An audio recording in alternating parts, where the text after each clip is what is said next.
সেটা না হয় বুঝলাম, তাহলে একটা কথা বলো তো, তুমি ভয় পাও কিসে?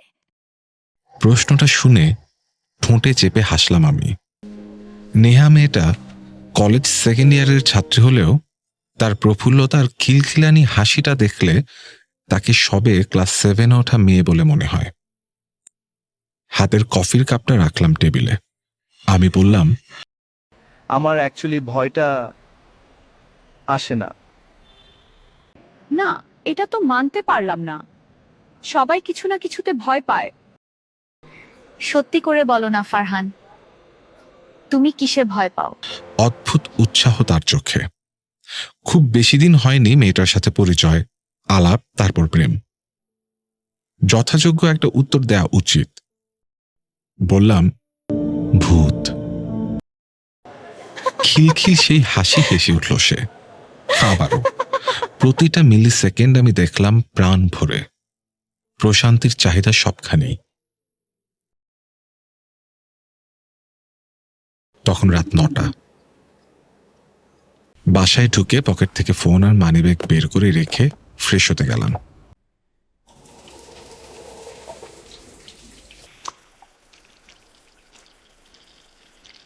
এর মাঝে মা ডাক দিল রাতের খাবার খেতে। ফারহান, খাবার রেডি, খেতে আয়। আমি বললাম, মা এখন খাবো না, পরে খাবো। মা বললেন, কেন? তুই না বললি চিংড়ির চচ্চড়ি খাবি? তোর জন্যই তো করলাম। বললাম না খাবো না, খেয়ে এসেছি বাইরে থেকে। মা রেগে গেলেন। অল্প বিস্তর কথাও কানে আসতে থাকলো। আমি নির্বিকার চিত্তে ফোন হাতে শুয়ে পড়লাম। আমি মধ্যবিত্ত পরিবারের ছেলে। বাবা বেসরকারি কলেজ শিক্ষক। আমার পড়াশোনার বেহাল দশা নিয়ে ঝগড়া ঝামেলা প্রতিদিনের রুটিন ছিল বলতে গেলে। এই রকম সময়ে যখন আমার দিন খুব খারাপ যাচ্ছিল, মেজাজ সারাদিন খিটখিটে হয়ে থাকতো, আমার জীবনে একটা মেয়ে আসলো। হুট করে সব সয়ে যেতে শুরু হলো আমার। আব্বু আম্মুর বকা, বাসার যে কোনো ঝামেলা আমার গায়েই লাগতো না। পড়াশোনা থেকে একরকম অবসরই নিলাম। বাসার সবাই আমার উপর আশা ছেড়ে দিতে লাগলো।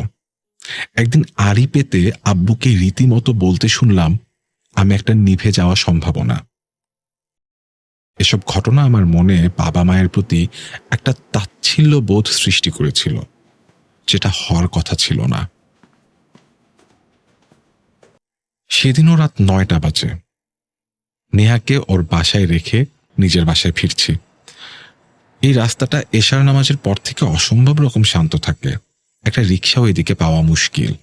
যদি পেতেই চাই তবে প্রায় আধা কিলো হাঁটতে হবে সামনের মোড় পর্যন্ত।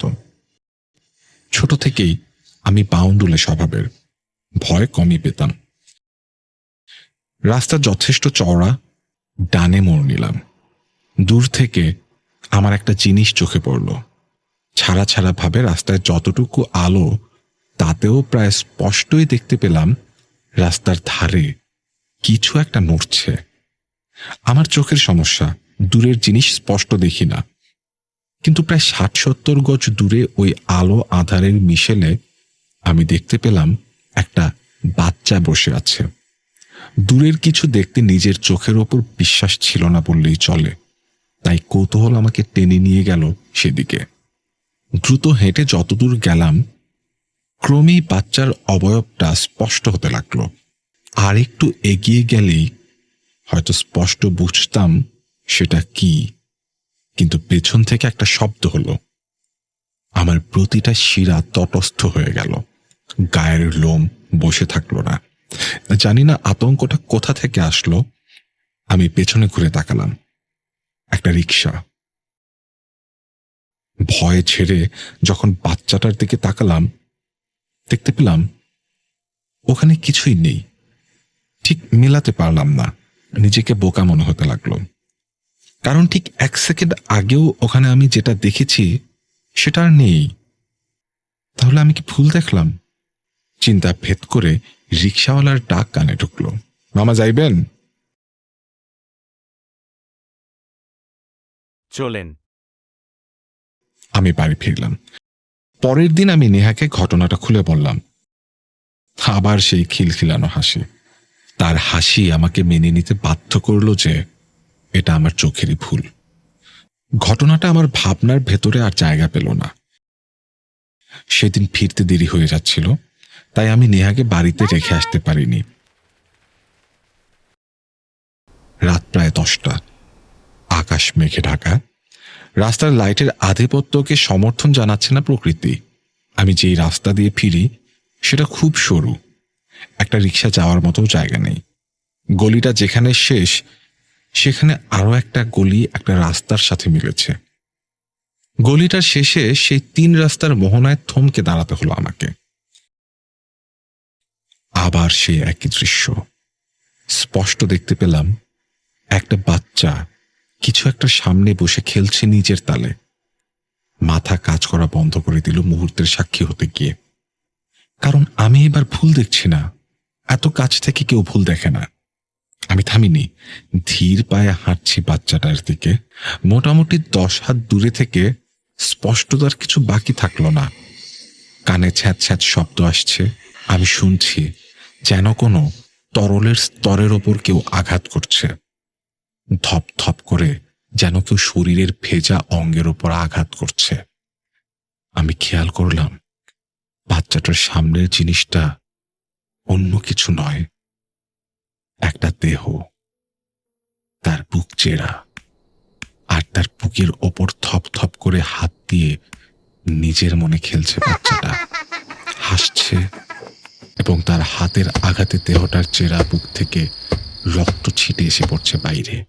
লোকটা মৃত বলেই ভেবেছিলাম প্রথম দর্শনে, কিন্তু শরীর শিউরে উঠল যখন দেখতে পেলাম বিশ্রীভাবে ক্ষত দেহটা নড়ে উঠল। পরিবেশ জ্ঞান হারিয়ে দাঁড়িয়ে থাকলাম আমি। ওখান থেকে সরে আসার বুদ্ধিটা পর্যন্ত আমার মাথায় আসেনি। এমন বিভৎস দৃশ্য আমাকে ভয় পেতে বাধ্য করল। আকস্মিকতায় আশপাশ খেয়াল নেই। ঠিক তখন আগের মতো করেই একটা শব্দ হলো। তটস্থ হয়ে পাশে ফিরে তাকালাম। 2টা কুকুর, তারা নিজেরা নিজেরাই মারামারি করছে আর খেলছে। আবার যখন বাচ্চাটার দিকে মুখ ঘুরিয়ে তাকালাম, আগের মতোই দেখলাম কিচ্ছু নেই। না সেই বাচ্চা, না সেই দেহ। বাড়ি ফিরে দেখি ফোনে 11টা মিসড কল। নেহা। জরুরিভাবে কল ব্যাক করলাম। নেহা জানালো গতকাল আমার সাথে যা হয়েছিল তার সাথেও ঠিক একই ঘটনা ঘটেছে। ভয় জুড়ে বসলো মাথায়।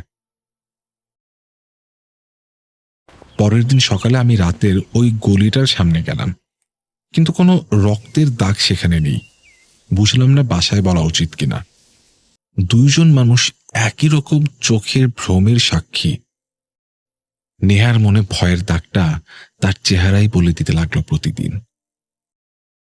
কয়েকটা দিন এমন গেল যে পাশাপাশি আমরা বসে থাকি চুপ করে, কোনো কথা বলে না কেউ। 2-1টা যা কথা হয় তাতে প্রাণ ফুরিয়ে গেছে যেন। এরপর প্রতি সপ্তাহে নেহা আমাকে জানাতো সে বারবার উদ্ভট এসব দৃশ্য চোখের সামনে দেখে, আর কোনো শব্দ এসে পুরো ব্যাপারটাকে যেন হাওয়ায় মিলিয়ে দিয়ে চলে যায়। নেহার প্রফুল্ল ভাবটা হারিয়ে যেতে লাগলো ধীরে ধীরে। তার খিলখিলানি হাসিটা যেন সে নিজেই ভুলে গেল। একটা সময় এসে নেহা পুরো ব্যাপারটা আর নিতে পারছিল না। সম্পর্কটা সে আর রাখতে চাইল না।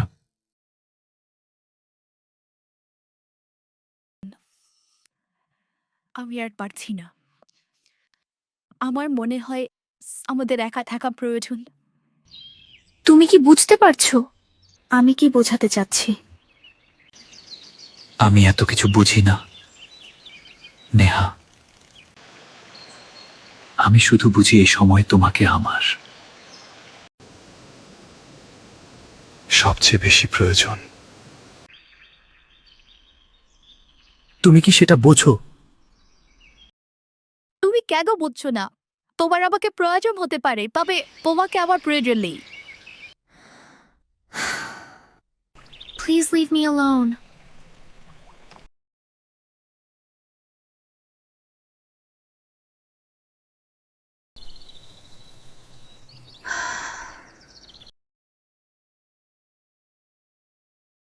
সে চাইল একা থাকতে।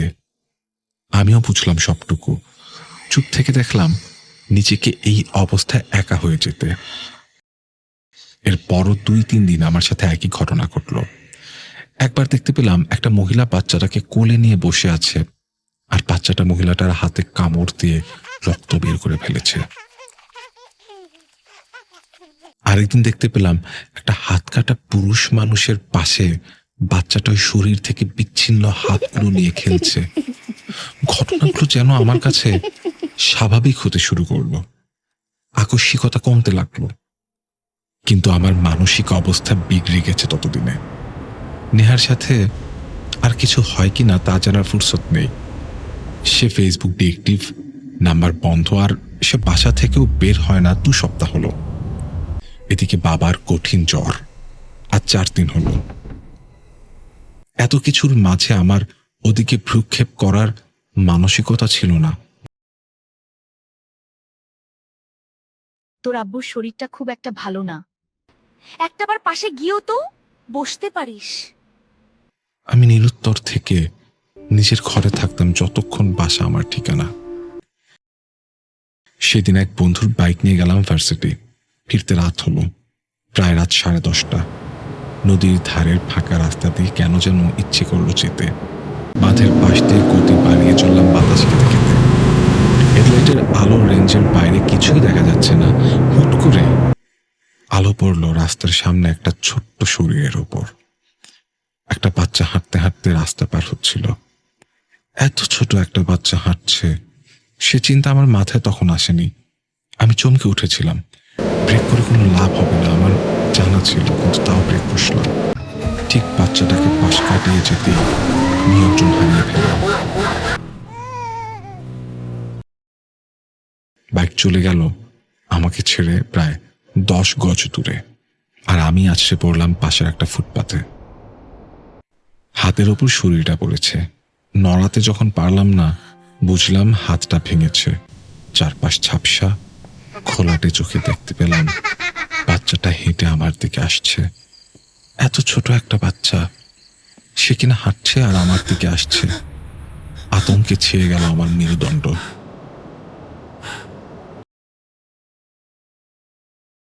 বাচ্চাটা আমার সামনে এসে বসে পড়ল, আর